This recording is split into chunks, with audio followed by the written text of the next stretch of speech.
Element है that is optics. बच्चों optics का मतलब ही क्या है कि हमारे पास यहाँ पे हम किसकी बात करेंगे, लाइट की बात करेंगे। ठीक है, हमने लाइट के बारे में पढ़ना है, लाइट की प्रॉपर्टीज़ के बारे में पढ़ना है, और कई फिनोमिना के बारे में पढ़ना है। मैंने लास्ट सेक्शन में आपको बताया था कि इस यूनिट में कौन कौन से टॉपिक इंपॉर्टेंट है जो हर बार आते हैं। ठीक है, तो साथ साथ में आपको बताती जाऊंगी।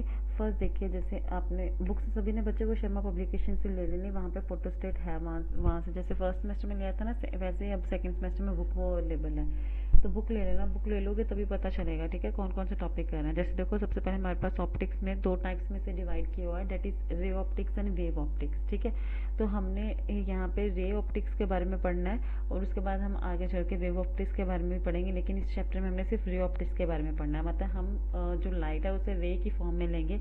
रे की फॉर्म में जब हम उसे लेते हैं तो बच्चे हम लेंस, मिरर की बात करते हैं, reflection, refraction, total tunnel, light phenomena and microscope, astronomical telescope, ये सारे टॉपिक आपके पास रे ऑप्टिक्स के अंडर आते हैं। ठीक है, तो हमने रे ऑप्टिक्स के बारे में पढ़ना है। तो फर्स्ट टॉपिक हमारा that is reflection of light. बच्चा आपने 9th-10th में भी हमने कंसेप्ट पढ़ा हुआ है, दैट इज रिफ्लेक्शन क्या होता है, रिफ्लेक्शन क्या होता है। रिफ्लेक्शन का मतलब क्या होता है कि अगर रे आपके पास किसी मीडियम से आ रही है तो वो उसी मीडियम में अगर बैक रिफ्लेक्ट हो जाए, बैक चली जाए, तब हम बोलेंगे वो आपका कौन सा फिनोमेना, दैट इज रिफ्लेक्शन। और अगर वो दूसरे मीडियम में एंटर कर जाते तब हम उसे बोलते हैं रिफ्रैक्शन। रिफ्रैक्शन में आ रहा था उसे हम ट्रांसमिशन भी बोलते हैं। ठीक है, तो पहले हमारे यही दो टॉपिक है।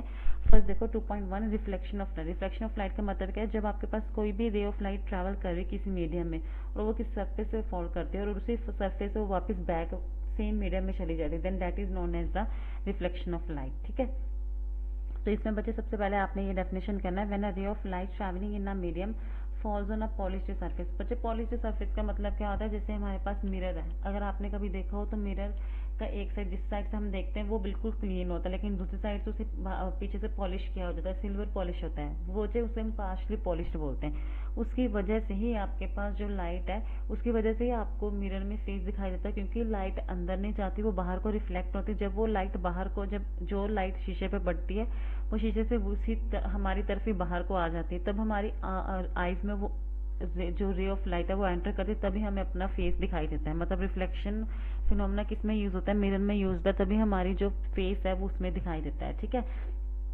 तो वही उन्होंने यहाँ पे बताया हुआ है रिफ्लेक्शन ऑफ लाइट की डेफिनेशन में भी, when a ray of light, जब कोई भी रे आपके पास ट्रैवल कर रही है किसी मीडियम में, falls on a polished surface and then it is sent back to the same medium, that is known as the reflection of light. जैसे ये देखिए, जैसे ये इन्होंने एक पॉलिश सरफेस लिया, बच्चे ये एक लाइन बनाई और उसे ऐसे ये जो छोटी छोटी लाइन दिखाई दी, इसका मतलब क्या है कि पॉलिश्ड सरफेस है आपके पास। ठीक है, अब देखिए ये नॉर्मल मतलब 90 डिग्री का एंगल बनाया इस सरफेस से। अब आपके पास क्या है, जो रे पहले जा रही है वो इस सरफेस पे जाके पड़ेगी। ठीक है, उस रे को हम क्या बोलते हैं, इंसिडेंट रे बोलते हैं। इंसिडेंट मतलब जो रे आपके पास पहले ट्रैवल कर रही है। ठीक है, ये रे जाके आपके पास क्या हुई, सरफेस पे फॉल हुई, इस रे को हम क्या बोलते हैं, इंसिडेंट रे। और जो इसका एंगल होता है इस नॉर्मल के साथ, उसे हम क्या बोलते हैं, एंगल ऑफ इंसिडेंस बोलते हैं। ठीक है, अब ये रे देखो इस मीडियम में थी ना, वो इसी मीडियम में वापस बैक आ रही है आपके पास, आगे नहीं गई, तो इसी मीडियम में जब वो वापस आपके पास रे बैक आती है, उस बैक रे को हम क्या बोलते हैं, reflected ray.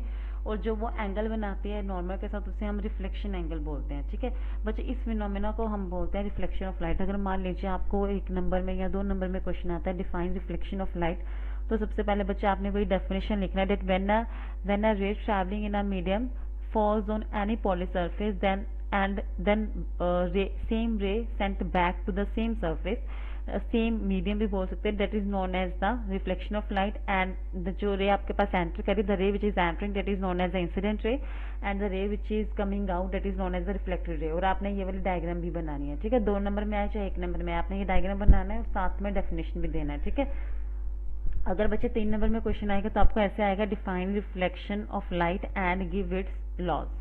Laws of reflection हमने करना है, 2 लॉज ऑफ रिफ्लेक्शन होते हैं। ठीक है, तो आपने डेफिनेशन भी देना है, ये डायग्राम भी ड्रॉ करना है और आपने लॉज ऑफ रिफ्लेक्शन भी लिखना है। अब देखो हमारे पास 2 लॉज होते हैं।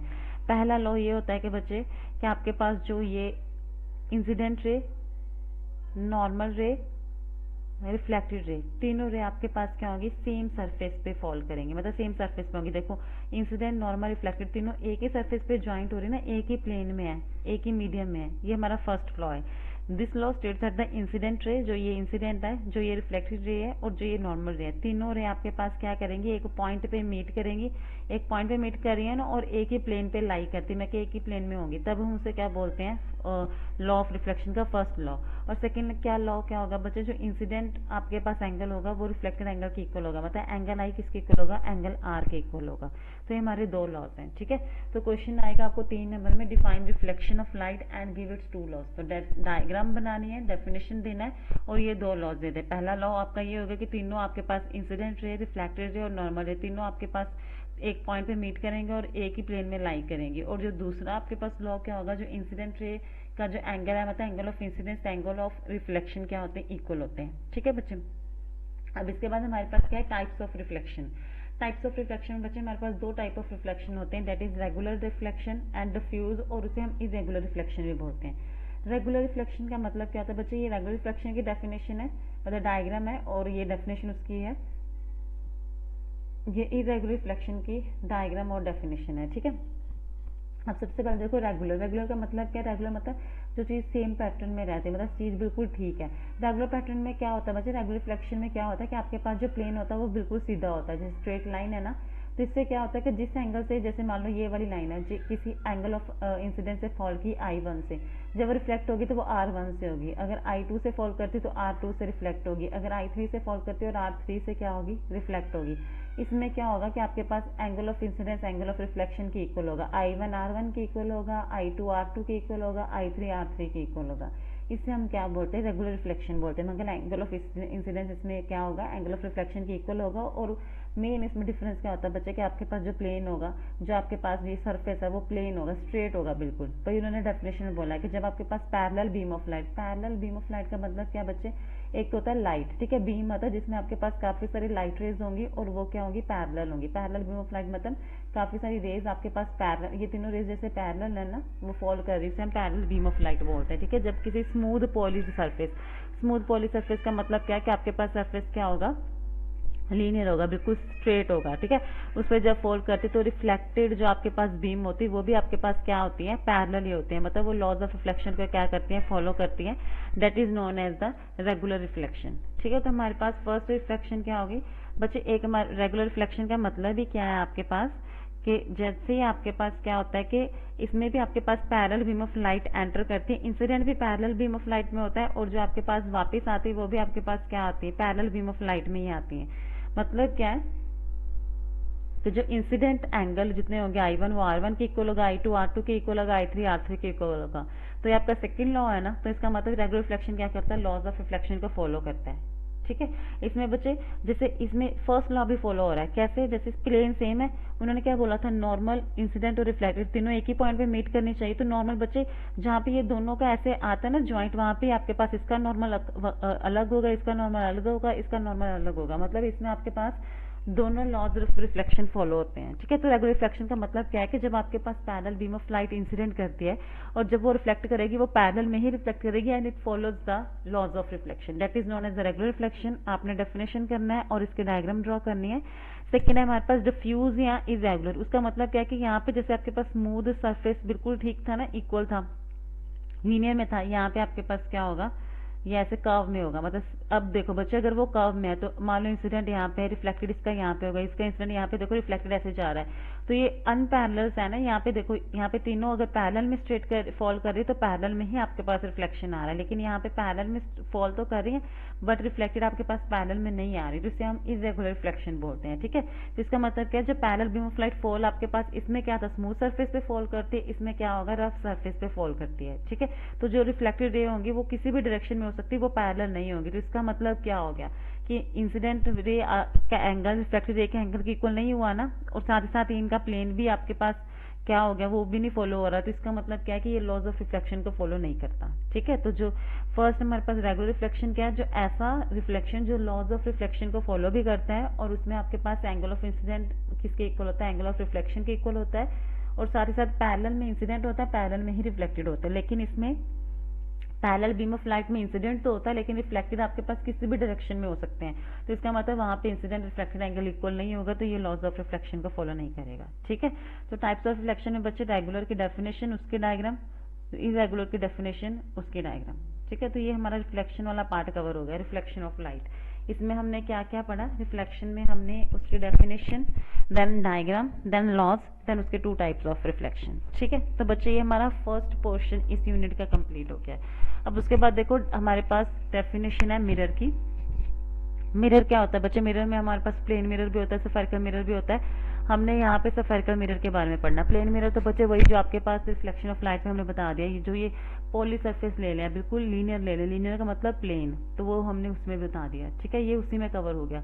स्फेरिकल में हमारे पास 2 टाइप्स ऑफ मिरर होते हैं बच्चे, एक होता है कन्वेक्स मिरर और एक होता है कनकेव मिरर। ठीक है, ऐसा मिरर जो आपके पास अंदरली साइड से, मतलब इनर साइड से आपके पास उसे पॉलिश किया हो। ठीक है, the mirror in which reflecting surface is formed from the exterior surface, उसे हम कन्वेक्स बोलते हैं। बच्चे जो आपके पास देखो, इसमें आपके पास क्या है, इनसाइड आपके पास पॉलिश्ड है ना, तो उसे हम कन्वेक्स बोलेंगे। जो आपके पास आउटसाइड पॉलिश्ड होगा मिरर, उसे हम क्या बोलेंगे? कनकेव बोलेंगे। बस आपने इतना याद रखना है। अब हमने मिरर के फर्दर कुछ इंपॉर्टेंट टर्म्स करने हैं। ठीक है, क्लियर है इतना? मतलब कन्वेक्स मिरर कौन सा होगा? जिसमें आपके पास क्या होगा? इनसाइड आपके पास सरफेस पॉलिश्ड होगा।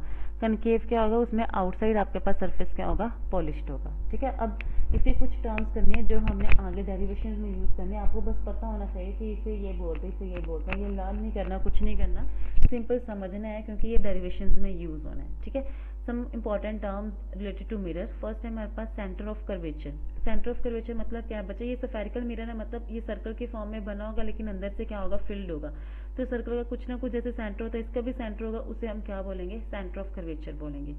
रेडियस ऑफ कर्वेचर मतलब जो ये सेंटर से डिस्टेंस यहाँ तक होगा, मतलब लास्ट उसके पॉइंट तक होगा स्फेरिकल मिरर के, कनकेव मिरर के, उसे हम रेडियस बोलते हैं।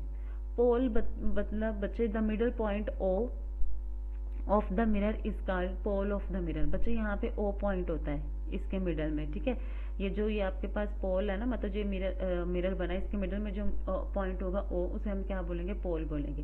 प्रिंसिपल एक्सिस मतलब जो लाइन इस सेंटर ऑफ कर्वेचर से पास कर रही, जैसे एक्स एक्स डैश पास कर रही, इसे हम क्या बोलते हैं? प्रिंसिपल एक्सिस बोलते हैं। प्रिंसिपल फोकस का मतलब क्या होता है? जैसे बच्चे ये वाला देखो, पहले तो ये बाहर से पॉलिश्ड है, मतलब ये आपके पास कौन सा होगा? कनकेव मिरर होगा। इसमें आपके पास बच्चे ये मिरर की क्वालिटी है कि आपके पास कोई भी, इसमें 2 टाइप ऑफ मिरर है ना हमारे पास, कनकेव और कन्वेक्स की 2 क्वालिटीज है। इसलिए कनकेव को हम क्या बोलते हैं? देखो जैसे यहाँ पे एंटर किया, ठीक है, ये रे आपके पास क्या करेगी? ये बच्चे आपके पास प्रिंसिपल एक्सिस है। सबसे पहले आपके पास जो रे ऑफ लाइट होगी वो प्रिंसिपल एक्सिस से क्या करेगी? पैरेलल में फॉल करेगी। जब वो फॉल करती है तो हमेशा आपके पास क्या करती है? फोकस से पास करती है। जैसे यहाँ पे फॉल करी, इससे बैक रिफ्लेक्ट होंगी और वो फोकस में सारी पास करेंगे, फोकस से सारी पॉइंट से पास करेंगे। ये इसकी एक क्वालिटी होती है। ठीक है बच्चे, और एक बात याद रखना है बच्चे, अगर आप डायग्राम बनाते हो, जैसे आगे हमने सारे इन्हीं डायग्राम्स के बेसिस पे करना है। अगर आपने ये जो ये एरो दिखाई हुई ना, अगर आपने एरो नहीं बनाओगे पेपर में तो आपको कोई नंबर नहीं मिलेगा, क्योंकि जो रे ऑफ लाइट है वो आपके एरो से ही डिफाइन होती है। अगर आप एरो नहीं बनाओगे तो उन्हें पता ही नहीं चलेगा कि आपके पास रे ऑफ लाइट कहाँ से पास कर रही है। ठीक है, जैसे ये देखिए आपके पास रे ऑफ लाइट, इसका मतलब ये डायरेक्शन का मतलब है कि रे ऑफ लाइट आगे जा रही है। अब यहाँ से वो रिफ्लेक्ट होकर वापस इस पॉइंट से पास कर रही है, तो यहाँ इस साइड एरो बना दिया ना, इसका मतलब क्या है कि रे ऑफ लाइट आपके पास क्या कर रही है? अब फोकस से पास कर रही है, ऐसे। ठीक है, तो कनकेव मिरर में क्या होता है? जितनी भी आपके पास प्रिंसिपल एक्सिस के पैरेलल होंगी रे ऑफ लाइट, वो सारी की सारी कहाँ से पास करेंगी? फोकस में से। सेम एसिस कन्वेक्स मिरर में बच्चे आपके पास जितनी भी आपके पास रे ऑफ लाइट क्या होगी? प्रिंसिपल एक्सिस से पैरेलल होंगी, वो किस में से पास करेंगी? फोकस से पास करेंगी। लेकिन इस साइड तो फोकस है नहीं, तो वो रिफ्लेक्ट हो जाएंगी, तो ये सारी बाहर को रिफ्लेक्ट होगी, क्योंकि फोकस कहाँ पे आएगा बच्चे?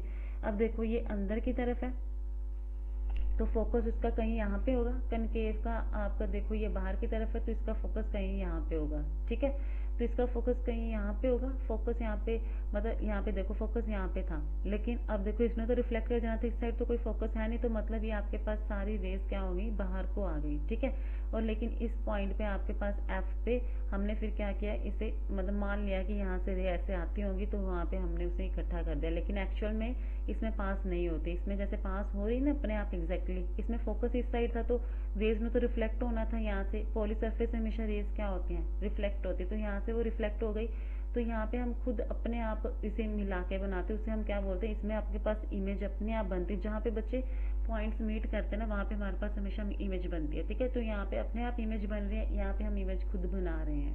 ठीक है, इसे हम कन्वेक्स मिरर को क्या बोलते हैं? कनकेव में क्या हो रहा है बच्चे? एक पॉइंट पे जाके सारी रेज इकट्ठी हो रही है। इकट्ठे होने का मतलब होता है कन्वर्ज होना। तो कनकेव मिरर को हम कन्वर्जिंग मिरर भी बोलते हैं। इसमें क्या है कि सारी रेज बाहर को निकल रही है, तो मतलब इसे खिलर रही है, खिलर रे को क्या बोलते हैं, डाइवर्ज होना। तो इसका मतलब कन्वेक्स मिरर को हम डाइवर्जिंग मिरर भी बोलते हैं। ठीक है बच्चों, तो ये 2 पॉइंट क्लियर है। कनकेव को हम कन्वर्जिंग मिरर बोलते हैं, कन्वेक्स को हम डाइवर्जिंग मिरर बोलते हैं। और एक बात याद रखना बच्चे, हमने इस यूनिट में लेंस और मिरर दोनों पढ़ने हैं। तो जो आपके पास कनकेव मिरर होगा ना, वो कनकेव लेंस और कनकेव मिरर एक दूसरे के बिल्कुल ऑपोजिट होते हैं। जैसे हमने कनकेव मिरर को क्या बोला, ये कन्वर्जिंग है ना, लेकिन जो कनकेव लेंस होगा ना वो डाइवर्जिंग होगा। मतलब ये एक दोनों के बिल्कुल ऑपोजिट होते हैं, मिरर और लेंस।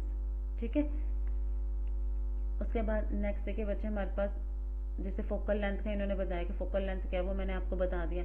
फोकल लेंथ मतलब जो आपके पास फोकस और पोल के बीच में डिफरेंस होता है। जैसे ये यहाँ पे पोल है, ये फोकस है, इसके बीच में जो डिफरेंस होते हैं हम फोकल लेंथ बोलते हैं और स्मॉल एफ से डोनेट करते हैं। ठीक है, रिलेशन क्या होता है फोकल लेंथ और रेडियस का।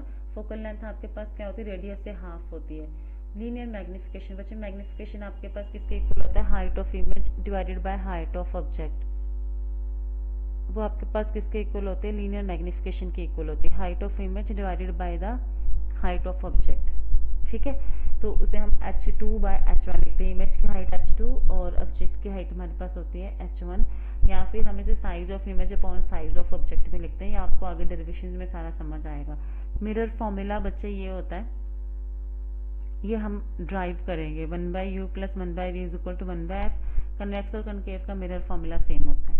ठीक है, उसके बाद हमारे पास है बच्चे, ये अब हमारे पास लेंस आ गया। ये लेंस की उन्होंने बताया हुआ है। हमने अभी किसका पढ़ा है, मिरर का पढ़ा है। अब हम किसका पढ़ेंगे, लेंस का पढ़ेंगे। लेंस में क्या क्या होता है। ठीक है, अभी हमने जैसे कन्वेक्स मिरर और कनकेव मिरर पढ़ा है ना बच्चे। कनकेव मिरर अभी मैंने बताया वो क्या होता है, कन्वर्जिंग होता है। लेकिन जो कनकेव लेंस होगा ना वो इसके ऑपोजिट होगा, जिसका मतलब वो क्या होगा, डाइवर्जिंग होगा। तो ये चीज याद रखना, मिरर और lens both are opposite to each other. हमने यहाँ पे सारी डेरिवेशन लेंस के बेसिस पे करनी, तो इसके बाद हम अभी लेंस पढ़ेंगे और लेंस का ध्यान से समझ लेना, सारी डेरिवेशन उसी के बेसिस पे हैं। ठीक है बच्चे, अब यहाँ तक अगर कोई डाउट होगा रिफ्लेक्शन और मिरर में तो आप पूछ सकते हैं। कल हम नेक्स्ट लेक्चर में लेंस के बारे में पढ़ेंगे। ओके बच्चे, थैंक यू।